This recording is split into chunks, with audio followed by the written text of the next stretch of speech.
GT Holidays, South India's #1 travel brand. You know you are special when you're with GT Holidays. அங்கே ராணுவ வீரராக retire ஆனதுக்கப்புறம் இங்கே மாநில அரசின் கீழ் இயங்கக்கூடிய துறைகளில் பலர் வேலையை பார்ப்பாங்க. அப்போ அதற்கெல்லாம் சம்பளம் அந்த 40-42 வயசுலேருந்து 60 வயசு வரை அவனை ஃபுல்லாக யூஸ் படுத்தலாம்ல. அந்த ரெசிடுவல் இயர்ஸை வேலை வாய்ப்புக்கு ஏற்பாடு பண்ணுறோம். அந்த மாதிரி ஒரு துறை தான் ஆர்மி வெல்ஃபேர் பிளேஸ்மெண்ட் ஆர்கனைசேஷன். இது சாதாரணமாக ஒரு மார்க்கெட்டிங் எக்ஸிக்யூட்டிவ் HDFC பேங்க்கில் 18,000 வாங்குறாங்க. எக்ஸர்விஸ்மேன் வந்து அவ்வளோ கஷ்டப்பட்டு வந்து வெளியில் வந்து பென்ஷன் வந்து பார்த்தோம்னா 1200 வாங்கும்போது அந்த 1200 18,000 மேட்ச் பண்ண முடியல. ஸோ நீங்கள் வந்து தமிழ்நாடு கவர்மெண்ட்டில் நிறைய பேர் எக்ஸர்விஸ்மென் வேலை செய்கிறாங்கல்ல, அவங்களுக்கு TNPSCக்கு எப்படி அட்டம் பண்ணி கிளியர் பண்ணுற அந்த ஒரு கோச்சிங் கொடுக்குறோம்.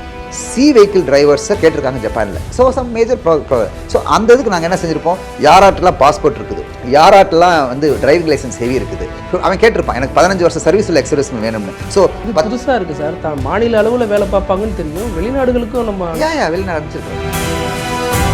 இதுக்கு இந்த ஃபெசிலிட்டி ஏன் செய்கிறோம்னா இந்த எக்ஸர்விஸ்மென் எங்கள்கிட்ட ரெஜிஸ்ட்ரேஷன் பண்ணியிருக்காங்க. ஆகவே வேலை தேடக்கூடிய மக்கள்கிட்ட நான் சொல்ல விரும்புகிறேன்னா,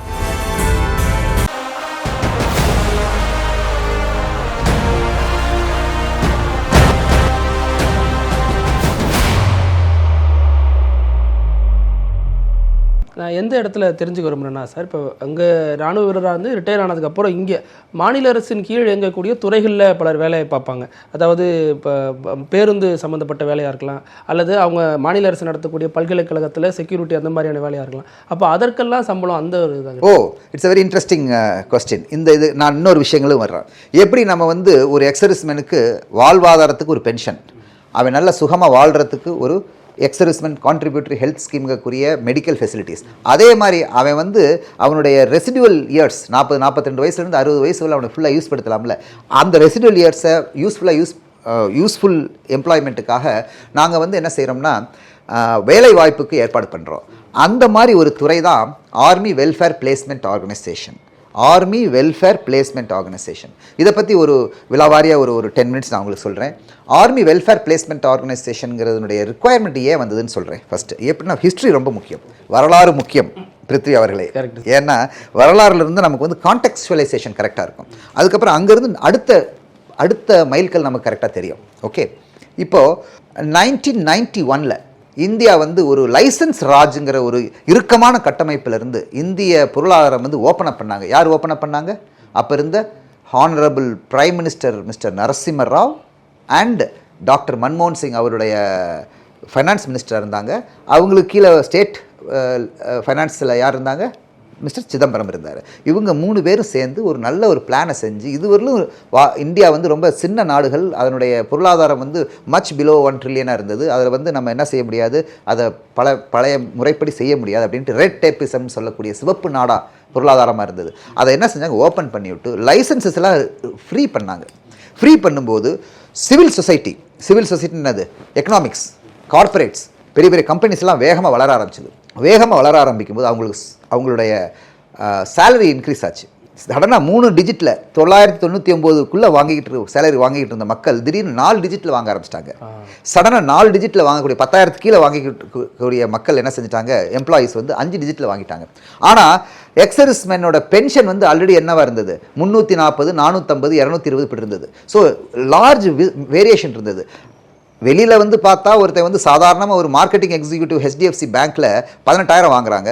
எக்ஸர்விஸ்மென் வந்து அவ்வளோ கஷ்டப்பட்டு வந்து வெளியில் வந்து பென்ஷன் வந்து பார்த்தோம்னா 1200 வாங்கும்போது அந்த 1200 18,000 மேட்ச் பண்ண முடியல. ஸோ கவர்மெண்ட் என்ன செஞ்சது, சரி ஒரு ஆர்கனைசேஷன் கிரியேட் பண்ணுவோம், எக்ஸர்விஸ்மென் வெல்ஃபேர் பிளேஸ்மெண்ட் ஆர்கனைசேஷன் ஒன்று செஞ்சு அவங்களுக்கு ஒரு அதாவது அவங்களுடைய விஷயங்களை வந்து என்ன செய்வோம், நம்ம வேலை வாய்ப்புக்கு ஏற்பாடு பண்ணுவோம்னு சொல்லி இந்த AWPO army welfare placement organisation headquartered at Delhi அவங்க வச்சாங்க.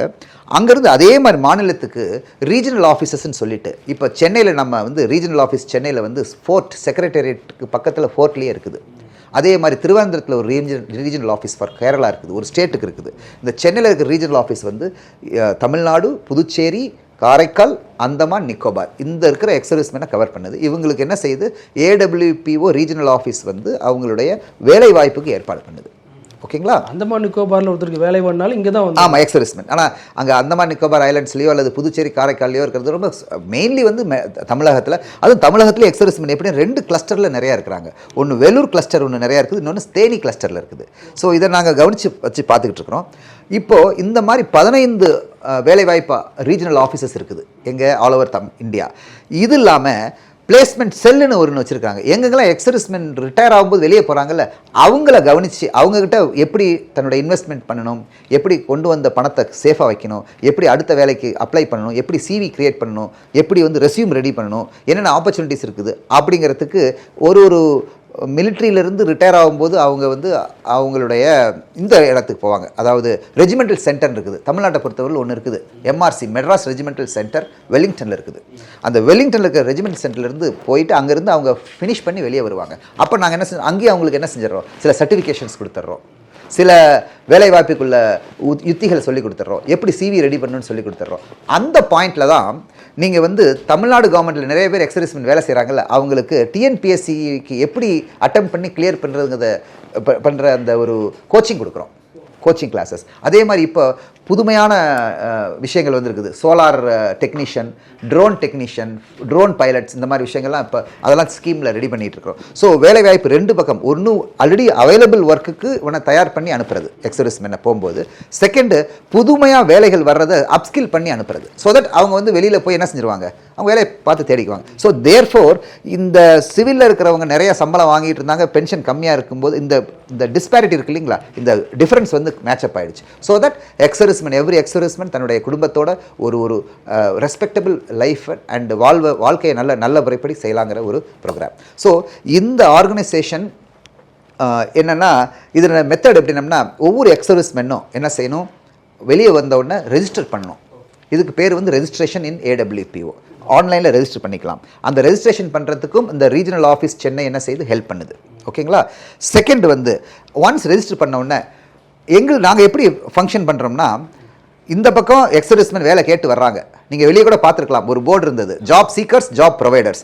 ஜாப் சீக்கர் என்ன செய்கிறாங்க, எக்ஸர்விஸ்மென் வேலை கேட்டு வர்றாங்க. ஜாப் ப்ரொவைடர் என்ன செய்வாங்க, எனக்கு எக்ஸர்விஸ்மென் தான் வேணுங்கிறாங்க. ஸோ அவங்ககிட்ட இருந்து ஜாப் வேகன்சி கார்டு ரெடி பண்ணுறோம். ஸோ இது ஜாப் வேகன்சி கார்டு இந்த பக்கம் ரெஸ்யூம், இந்த ரெண்டையும் ஆர்டிஃபிஷியல் இன்டெலிஜென்ஸினுடைய உதவிப்படி என்ன செய்கிறோம், நாங்கள் மேட்சிங் பண்ணுறோம். இதுதான் டெக்னாலஜிக்கல் இம்ப்ரூவ்மெண்ட் இப்போ நடந்திருக்குது. அதுக்கப்புறம் என்ன தெரியும், இதுவே இது த்ரோ பண்ணும். That is called creating a panel. அந்த பேனலில் ஓகே, இப்போ கூட ஃபார் எக்ஸாம்பிள் ஜப்பானுக்கு போகிறதுக்கு ஒரு 5 டிரைவர்ஸ் தேவைப்படுது. So heavy driving licence and அந்த சி வெஹிக்கிள்ஸ், மிலிட்டரி சி வெஹிக்கிள்னு சொல்லுவாங்க, military A vehicle, B vehicle, C vehicle. A வெஹிக்கிள்ங்கிறது சண்டை போடக்கூடிய வெஹிக்கிள். எந்தெந்த வெஹிக்கிள் மேலெல்லாம் எந்தெந்த வண்டிகள் மேலே துப்பாக்கி இருக்குதோ, எந்தெந்த வண்டிகளுக்கு ப்ரொடெக்ஷன் ஃப்ரம் பாம் ப்ரொடெக்ஷன் இருக்குதோ அந்த வண்டிகளை ஏ வெஹிக்கிள் சொல்லுவோம். எடுத்துக்காட்டாக mechanised infantry carriers, infantry vehicles and RCLs, இந்த மாதிரி டேங்க்ஸ், இந்த மாதிரி பீரங்கிகள், இதெல்லாம் ஏ வெஹிக்கிள். பி வெஹிக்கிள்ங்கிறது வந்து சாதாரணமாக நம்ம ஊரில் இருக்கிற transport, lorry, bus, jeep, car, இதெல்லாம் பி வெஹிக்கிள். சி வெஹிக்கிள்ங்கிறது ஸ்பெஷலைஸ்டு வெஹிக்கிள். ஸ்பெஷலைஸ்டு வெஹிக்கிள்னா ஜேசிபி, எல்என்டி கொமாட்ஸோட அந்த ராட்சச கிரேன்கள், இந்த மாதிரி. ஸோ சி வெஹிக்கிள் டிரைவர்ஸை கேட்டிருக்காங்க ஜப்பானில். ஸோ சம் மேஜர் ஸோ அந்த இதுக்கு நாங்கள் என்ன செஞ்சுருப்போம், யாராட்டெல்லாம் பாஸ்போர்ட் இருக்குது, யாராட்டெல்லாம் வந்து டிரைவிங் லைசன்ஸ் ஹெவி இருக்குது, யாரெல்லாம் வந்து எக்ஸர்விஸ்மென், அவன் கேட்டிருப்பான் எனக்கு 15 வருஷம் சர்வீஸ் உள்ள எக்ஸர்விஸ்மென் வேணும்னு. ஸோ 15 சர்வீஸ் யாராருக்கெல்லாம் இருக்குது, யாரெல்லாம் தமிழ்நாட்டிலேருந்து வந்திருக்கிறாங்க, யாரெல்லாம் வில்லிங், இந்த 5 விஷயத்தை நான் வந்து என்ன செய்வேன், ஏஐயோட குவரியில் போடுவேன். போட்ட உடனே அது என்ன செய்ய, த்ரோ பண்ணும். அப்படி த்ரோ பண்ணி 10 பேர் எங்களுக்கு வந்திருக்கிறாங்க இந்த தடவை. இது புதுசாக இருக்குது சார். மாநில அளவில் வேலை பார்ப்பாங்கன்னு தெரியும், வெளிநாடுகளுக்கும் நம்ம வெளிநாடு அனுப்பிச்சிருக்கிறோம். இதுக்கு முன்னாடி ஜப்பான் அனுப்பிச்சிருக்காங்க, இப்போ கூட நாங்கள் ஒர்க் பண்ணிட்டு இருக்கிறோம், குவைத்துக்கு போயிட்டு இருக்கிறோம். ஏன்னா எங்கெங்க, அதாவது எங்களுடைய ஒர்க் வந்து வேலை வாய்ப்பு கொடுக்கணும் மாநில அளவில். அந்த நாட்டுக்கு ஒரு சின்ன ரிஸ்க் இருக்கும்ல சார், ராணுவ அதிகாரின்னு வர்றாங்க இல்லையா, அப்படி ஒன்றும் ரிஸ்க் இல்லை. அவங்க இதுக்கு தானே போகிறாங்க, அதாவது அவங்க பேசிக்கலி என்னத்துக்கு போகிறாங்க, அந்த ஒர்க்குக்காக. இதில் ராணுவம் வேறு ரீதியாக பயன்படுத்துறது எப்படி பண்ண முடியும், இதெல்லாம் கிடையவே கிடையாது. இதெல்லாம் purely commercial, purely career based activity, இதில் எந்த இதுவுமே கிடையாது. ஸோ இந்த மாதிரி இது இன்ஃபேக்ட் இதை நாங்கள் வந்து புஷ் பண்ணுறோம். நம்ம ஏன்னா இராணுவத்தில் இருக்கிற மக்கள் வந்து, இராணுவத்தில் இருக்கிற very highly trained and qualified persons. And capable persons, medically fit persons. இவங்க வந்து நாட்டுக்காக வெளியில் நம்ம நாட்டை விட்டு வெளியே போய் வேலை பண்ணுறது ரொம்ப நல்ல விஷயம். அதே மாதிரி இது ஜஸ்ட் ஒரு எக்ஸாம்பிள் சொன்னேன். இந்த இது இப்போ லேட்டஸ்ட் நாங்கள் பண்ணிட்டு அதாவது அதை அந்த ரெஸ்யூமையும் மேட்சிங் பண்ணுறது, அதுக்கு பேர் பேனலுங்க. அந்த பேனலில் வந்து வெளியே வந்துருச்சுன்னா உடனே நான் என்ன செஞ்சிருவேன், ஓகே எனக்கு தெரிஞ்சிருச்சு மதுரையிலேருந்து 4 பேர் இருக்கிறாங்க, திருநெல்வேலியில் ஒருத்தங்க இருக்காங்க, கன்னியாகுமரியில் ஒருத்தர் இருக்கிறாங்க, மெட்ராஸில் 8 பேர் இருக்கிறாங்க, எல்லாம் பார்ப்பேன். அதுக்கப்புறம் நான் என்ன செய்வேன், நான் ஒரு தடவை டெலிஃபோன் பண்ணுவேன் அவங்கள, என்னப்பா அந்த மாதிரி இந்த மாதிரி ஜப்பானில் டோக்கியோலையோ இல்லை எங்கேயோ இருக்கும், இந்த மாதிரி எங்களுக்கு வந்திருக்கும்ல அவங்க கேட்டிருப்பாங்க. அதுக்கப்புறம் அவங்க ஓகே எல்லாம் ரெடி ஆகிடுச்சுன்னா அதுக்கப்புறம் நம்ம என்ன செய்வோம், இன்டர்வியூ ஃபிக்ஸ். இந்த இன்டர்வியூ கம்பெனிக்கு இன்டர்வியூ ஃபிக்ஸ் பண்ணுறது வரலும் எங்களோட வேலை. அதுக்கப்புறம் எனக்கு அவங்களுக்கு சம்மந்தம் இல்லை. இதுக்கு இந்த ஃபெசிலிட்டி ஏன் செய்கிறோம்னா, இந்த எக்ஸர்விஸ்மென் எங்கள்கிட்ட ரெஜிஸ்ட்ரேஷன் பண்ணியிருக்காங்க. ஆகவே நான் அனைத்து எக்ஸர்விஸ்மென்ட்க்கு என்ன சொல்லுவேன்னா, எக்ஸர்விஸ்மென் பூரா வந்து ஆர்மி வெல்ஃபேர் பிளேஸ்மெண்ட் ஆர்கனைசேஷனுங்கிற ஒரு வெப்சைட்டில் வந்து ரெஜிஸ்டர் பண்ணணும். ரெஜிஸ்டர் பண்ணோம்னா தான் வேலை வாய்ப்புகளுக்கு ஆப்பர்ச்சுனிட்டிஸ் கிடைக்கும். செகண்டு, ரெண்டாவது முக்கியமான விஷயம், எடுத்துக்காட்டால் இப்போ சரவணா ஸ்டோர் இருக்குது. நம்ம சரவணா ஸ்டோர் இருக்குல்ல, சூப்பர் சரவணா ஸ்டோர், அவங்க என்ன செய்கிறாங்க, எங்களுக்கு ஃப்ளோர் மேனேஜர்ஸ் வேணும், 25 பேர் வேணும், திருச்சிலையும் கோயம்புத்தூர் அண்டு சென்னையில் வேணுங்கிறாங்க. இப்போ கேட்டிருக்கிறாங்க. நாங்கள் என்ன செய்வோம், உங்களுடைய ரிக்குவயர்மெண்ட் என்னன்னு கேட்போம். அவங்க QR கொடுப்பாங்க, குவாலிட்டேட்டிவ் ரிக்குவயர்மெண்ட்ஸ் என்னென்னா, சார் அந்த எக்ஸர்விஸ்மேன் வந்து ஃபஸ்ட்டு வந்து எக்ஸர்விஸ்மேனாக இருக்கணும், செகண்ட் வந்து 45 வயசுக்குள்ளே இருக்கணும், தேர்டு வந்து ஒரு 12th படிச்சிருக்கணும் அல்லது கிராஜுவேட்டாக இருக்கணும், அது கொடுப்பாங்க. அது மாதிரி அதுக்கப்புறம் அவங்க வந்து நாங்கள் தங்க இடம் கொடுத்துருவோம், ஆனால் அவங்களே தான் சாப்பிட்டுக்கணும். அதுக்கப்புறம் அவங்கள்ட்ட வந்து வேறு ஒரு ஃப்ளோர் மேனேஜருக்கு ஒன்றும் பெரிய டாக்குமெண்டேஷன் ரிக்குவயர்மெண்ட்லாம் இல்லை, பெரிய பாஸ்போர்ட் மாதிரி ரிக்குவயர்மெண்ட்டில். இப்படி உடனே நாங்கள் என்ன செய்வோம், எங்களுடைய பேனல் அந்த டேட்டா பேஸில் போய் சர்ச் பண்ணுவோம். பார்த்தோம்னா ஒரு 500 பேர் வருவாங்க. அந்த 500 பேர்த்துக்கும் நாங்கள் SMS மூலமாகவும் இமெயில் மூலமாகவும் இந்த மாதிரி ஒரு வேகன்சி இருக்குன்னு சொல்லிவிடுவோம். அதில் வந்து சொல்லுவோம், இந்த நாளுக்குள்ளே நீங்கள் என்ன செய்யணும், you have to give the willingness அப்படிம்போம். அவங்க ஒரு 500 பேர்த்தில் ஒரு 25 பேர் வில்லிங் வந்தாங்கன்னு வச்சுக்கோங்க. அந்த 20 மேஜர் எடுத்துகிட்டு அதுக்கப்புறம் என்கிட்ட வரும். நான் என்ன செய்வேன், அதை வந்து பார்ப்பேன், இது செட் ஆகாது. அப்புறம் டவுட்டாக இருந்தால் டெலிஃபோனே பண்ணி கேட்போம். கேட்டுக்கிட்டு புஷ் பண்ணி என்ன செய்வோம், ஒரு 20 பேர்த்த ஃபைனல் லிஸ்ட். அந்த 20 பேர்த்துக்கு நாங்கள் என்ன செய்வோம், இன்டர்வியூ சரவணா ஸ்டோர் மெம்பர்ஸ் அந்த 25 பேர் இன்டர்வியூ வச்சு அதுக்கப்புறம் அவங்களே பேட்ச் பண்ணிவிட்டோம். இது basically like an employment exchange. இதெல்லாம் ரொம்ப புதுசா. எஸ், இது வந்து ரொம்ப வித்தியாசமான விஷயங்கள். இது மாதிரி பல டிபார்ட்மெண்ட்ஸில் பல விதத்தில் எக்ஸர்விஸ்மென்னுக்கு வந்து என்ன செய்கிறாங்க, ஹெல்ப் நடந்துகிட்டு இருக்குது. அண்டு இதில் ஒரு முக்கியமான விஷயம் என்னென்னா, இதில் வேலை செய்கிற ஒவ்வொரு பர்சனும் என்ன செய்யணும்னா, கொஞ்சம் அர்ப்பணிப்போடு வேலை செய்யணும். இதில் வந்து மேபி நிறைய வேலை செஞ்சும் கடைசியில் ஒருத்தன் கூட செட் ஆகாமல் போகலாம். ஆனால் நம்ம என்ன சொல்லக்கூடாது, மனசு விட்டுறக்கூடாது. என்னை போன்ற அதிகாரிகளும் சரி, என்னை போன்ற எனக்கு கீழே வேலை செய்கிற ஸ்டாஃபும் சரி என்ன செய்யணும், சுயநலம் இல்லாமல் வேலை செய்யணும். சரி பரவாயில்ல, இந்த இல்லாட்டி இந்த டாட்டா வந்துடுது இல்லை, டாட்டா இஸ் வெரி இம்பார்ட்டன்ட், அது ரொம்ப முக்கியம். டேட்டா வேலை பார்த்தாலும் இங்கே சம்பளம் வரும், அதே நேரம் பென்ஷனுக்கு எந்த பிரச்சனை இருக்குது, அது தனியாக வரும். எக்ஸர்விஸ்மேனுக்கு அந்த ஒரு ப்ரொவிஷன் கொடுத்துருக்குறாங்க. Pension will be assured and அவங்க பண்ணுற வேலைக்கு இது மோஸ்ட் ஆஃப் த திங்ஸ். இப்போ நான் என்ன ஒன்று சொல்ல விரும்புகிறேன்னா, இப்போ இருக்கிற ஜாப் ப்ரொஃபைல் அண்ட் ஜாப் ஃபார்மேட்டில் என்னென்னா, இந்த பர்மனெண்ட் ஜாபுங்கிறது வந்து நம்ம ஜாஸ்தி நம்ம எதிர்பார்க்க முடியாது. எல்லாமே வந்து ஒரு அசைன்மெண்ட் பேஸ்டு, ஒரு என்னது ஒரு டாஸ்க் பேஸ்ட், ஒரு ப்ராஜெக்ட் பேஸ்டாக இருக்குது. ஸோ அதனால் வந்து ஜாப் சீக்கர்ஸ், அதாவது வேலை தேடக்கூடிய மக்கள்கிட்ட நான் சொல்ல விரும்புகிறேன்னா, பர்மனன்சி இன் ஜாப் வந்து அது 20ஆம் நூற்றாண்டினுடைய காலகட்டத்தினுடைய விஷயமாயிடுச்சு. இன்னமும் வரப்போகிற காலகட்டங்களில் நிறைய ஜாப்ஸ் இருக்கும், ஆனால் என்னவாக இருக்கும், on a fixed tenure, on a fixed contract, on a fixed remuneration தான் இருக்கும். 3 வருஷத்துக்கு இருக்கும். அந்த 3 வருஷத்தில் நம்ம பார்த்துக்கலாம். அதுக்கப்புறம் அகைன் நிறைய ஜாப் கிடைக்கும். ஸோ நீங்கள் வந்து தன்னுடைய குவாலிஃபிகேஷன் அப்டேட் பண்ணிக்கிட்டே இருந்தீங்கன்னா ஜாபுக்கு எந்த வித பிரச்சனையும் கிடையாது. குவாலிஃபிகேஷன் அப்டேட் பண்ணாமல், எங்கள் அப்பா 19 வயசில் ஆசிரியராக சேர்ந்தார், செகண்டரி கிரேட் ஆசிரியர் சேர்ந்தார். 19 வயசுலேருந்து 10 கிலோமீட்டர் சர்க்கிள்லேருந்து வெளியவே வரல அவர். அதே அந்த ஒரு யூனியனுக்குள்ளே இருக்கிற ஸ்கூலில் தான் மாற்றி போட்டுக்கிட்டு இருந்தாங்க. 58 வயசு வேலை செஞ்சுட்டு வந்தார். அந்த மாதிரிலாம் என்னமே முடியவே முடியாது. அது வந்து நம்ம தமிழர்களும் சரி, எக்ஸர்விஸ்மெனும் சரி, நம்ம மாதிரி ஒரு awareness people with lot of awareness also என்ன செய்யணும், அதை வந்து மறந்துடணும். Permanent job is just not a possibility now.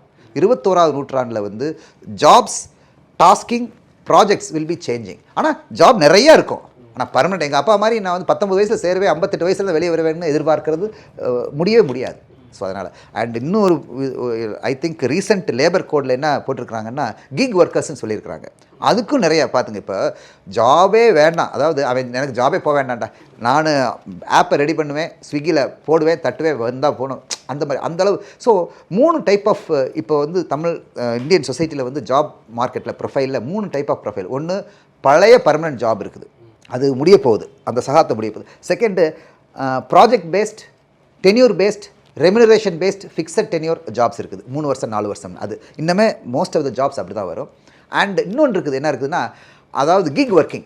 Kick ஒர்க்கிங்னா என்னது, ஒரு டெலிவரி, ஸ்விக்கி டெலிவரி, ஆர் ஒரு அர்பன் கிளாப்பில், நான் அர்பன் கிளாப்போட சர்வீஸ் ப்ரொவைடராக இருப்பேன், நான் ஒரு எலக்ட்ரிஷியனாக இருப்பேன், நான் ஓப்பன் பண்ணி வச்சுருப்பேன், நீங்கள் எலக்ட்ரிக்கல் ரிக்குவயர்மெண்ட் இருக்கும், அர்பன் கிளாப்பில் போடுவீங்க, நான் பார்ப்பேன், இன்றைக்கி நான் ஃப்ரீயாக இருக்கிறேன், சரி இன்றைக்கி எனக்கு எந்த பிரச்சனை இல்லை, நான் போகிறேன், உடனே ஓகேமே, உடனே நம்ம போவோம், ஓடிபி ஷேர் ஆகிடும், போவோம். இந்த மாதிரி ஒன் டைம் டச் ஜாப்ஸ் இருக்கு இல்லையா, அது இன்னுமே நிறையா வரப்போகுது. ஸோ இதெல்லாம் புரிஞ்சுக்கிட்டு நம்ம வந்து ஜாப் சர்ச் பண்ணணும், ரொம்ப ரொம்ப முக்கியமான விஷயம். இப்போ அங்கேருந்து ராணுவ அதிகாரி ரிட்டையர்ட் ஆகி வரும்பொழுது போலீஸில் சேர்த்துப்பாங்களா சார்? அதுக்கு எதுவும் க்ரைட்டீரியா இருக்கா? நக்கீரன் டிவிக்கு சப்ஸ்கிரைப் செய்யுங்கள். உங்கள் ஆதரவே எங்கள் பலம்.